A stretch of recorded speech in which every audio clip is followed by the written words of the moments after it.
តែនេះត្រីដែលខ្ញុំអុយបងប្អូនមើលនេះត្រីដែលវាមានពណ៌ក្រហមមានពណ៌ខ្មៅចឹងមានពណ៌សមានពណ៌លឿងចឹងត្រីនោះនេះមានគ្រប់ប្រភេទបងគឺវាមានដាងហើយមាន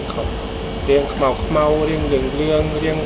ក្រហមរាងពពើប្រផេះអញ្ចឹងដូចលក្ខណៈត្រីពពើពណ៌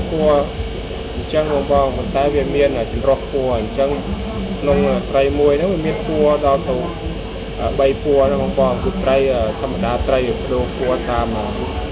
កាសធាតុតាមធម្មជាតិរបស់វាគឺវាប្រែប្រួលហ្នឹងវាមើលទៅវាលក្ខណៈដូចជាវាប្រែប្រួលដូចវាប្រែពណ៌បងគឺបងប្អូនវាចិញ្ចឹមត្រីតែចំណងហ្នឹងត្រីលក្ខណៈត្រីចិញ្ចឹមណាព្រោះត្រីហ្នឹងវាអត់នេះទេបងគឺត្រីហ្នឹងវាលក្ខណៈត្រីប្រកាសគូត្រីកាពីត្រីអីអញ្ចឹងបងគឺត្រីនេះវាត្រីគេកាត់គូវាអញ្ចឹងឯងបងត្រីនេះត្រីនឹមឈោកនឹមសំណាងនឹមលៀបពីចឹងត្រីហ្នឹងវានឹមលៀបនឹមសំណាងបើសិនជាពីអ្នកលីវឆ្នោតពីចិត្តទៅបងពីចិត្តអញ្ចឹងការចិញ្ចឹមមកគេ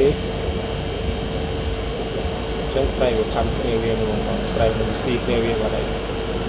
ចឹងចិញ្ចឹមមកវាហ្នឹងចិញ្ចឹមហើយទីសងនេះចំណងចំណូលចិត្តហ្នឹងបងlại là màu cực hồng liền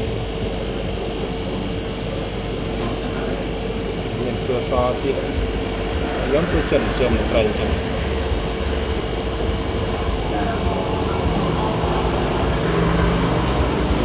bong người hot một cái lên tu tray đi sập biệt hot trong giai cần hai thế không hot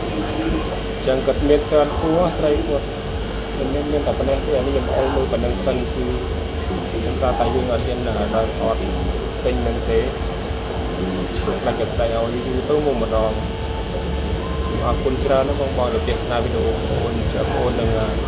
บางฮานไตรชราหนึ่งเป็นบางมือเจ้าคุณชรา